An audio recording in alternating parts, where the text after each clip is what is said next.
आपले सद्गुण, सद्विचार हेच तर खरे आपले अलंकार आणि ह्यामुळेच परमात्मा स्वामी माऊलींचा आपल्याला मिळत असतो आधार. माझा प्रसाद म्हणजे सद्गुणांची, सद्विचारांची खाणच होता.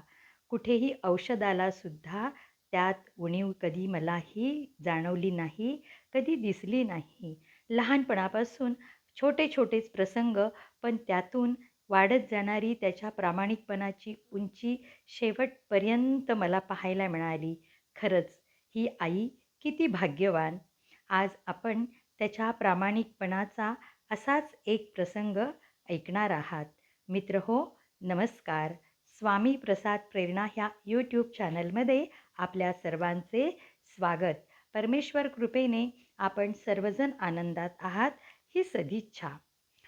साधारण 17-18व्या वर्षी आमच्या प्रसादचं ऑपरेशन करावंच लागलं. खरं तर त्याने खूप उपयोग नाही झाला, पण त्याला होणाऱ्या वेदना मात्र थांबल्या.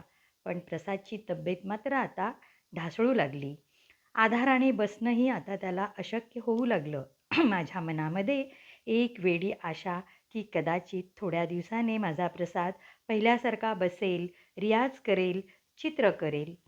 पण एके दिवशी मी त्याच्याजवळ बसले होते. त्यावेळी तो जास्त काळ झोपूनच राहायचा, पण माझ्याकडून वेगवेगळ्या पुस्तकांचं तो वाचन करून घ्यायचा. आणि हे वाचन संपलं की मी थोडीशी कुरवाळत त्याच्याशी गप्पा मारत बसायची. त्यावेळी तो मला म्हणाला, "आई, कुरेशी सरांना फोन करून सांग, माझी गाण्याची स्कॉलरशिप तुम्ही आता दुसऱ्या मुलाला द्या." हे ऐकल्याबरोबर मला खूप एक प्रकारे वाईट आणि वेदनाच झाली. "सोनू, तू असं का म्हणतोस? थोड्या दिवसांनी बरा होशील, पहिल्यासारखा गाशील." पण प्रसाद म्हणाला, "नाही आई, मी आता बसू शकत नाही, तर गाऊ तरी कसा शकणार?" डॉक्टर मणियार मॅडमनी प्रसादच्या बाबतीत सांगितलेली भविष्यवाणी खरं तर डोळ्यासमोरून रोज तरळायची, पण तरीही ही आई त्याकडे दुर्लक्ष करायची एका वेड्या आशेने. पण आज प्रसादच्याच तोंडून असं ऐकल्यानंतर काय अवस्था झाली असेल.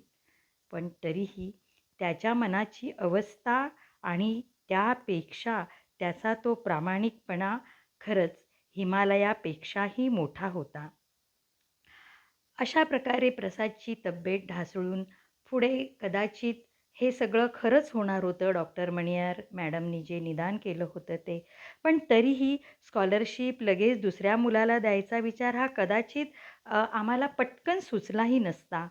पण एका बाजूला आपलं शरीर साथ सोडतंय, ऑक्सिजन लेवल कमी होते, त्यासाठी बायपॅप मशीन वापरावी लागते आणि अशी अवस्था असतानाही ह्या बाळाचा मनाचा प्रामाणिकपणा कुठेही डळमळीत झाला नाही.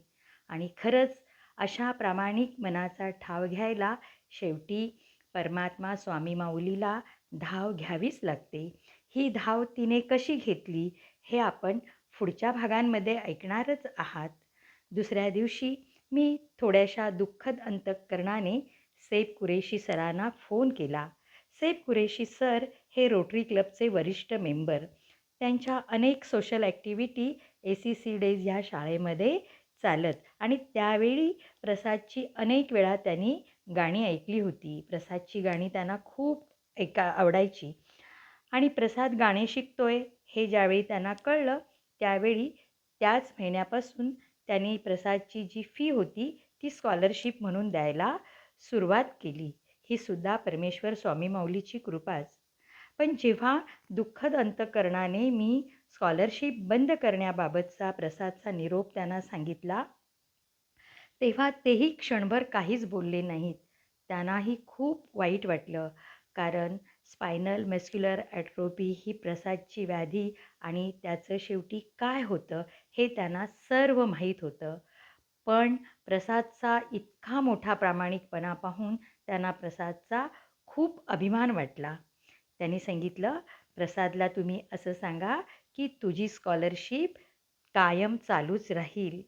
तू जी काही मेहनत करतो आहेस त्यापेक्षा ही स्कॉलरशिप कमीच आहे आणि तू पुढे गाणार आहेस आणि मी तुझं गाणं ऐकायला घरी तुला भेटायला येणार आहे." खरंच कुरेशी सरांचं मन किती मोठं होतं. पण माझा प्रसाद आपण आता बसू शकत नाही हे ज्यावेळी कळलं त्यावेळी आता आपण गाऊ शकणार नाही म्हणून आपली स्कॉलरशिप लगेच बंद करून दुसऱ्या मुलाला द्या हे सांगणारा माझ्या प्रसादचा हा प्रामाणिकपणा हिमालयाला गवसणी घालणारा होता. आणि म्हणूनच परमेश्वर स्वामी माऊलीला जणू त्याच्यासाठी शेवटी खूप धावावं लागलं हे आपण पुढे ऐकणार.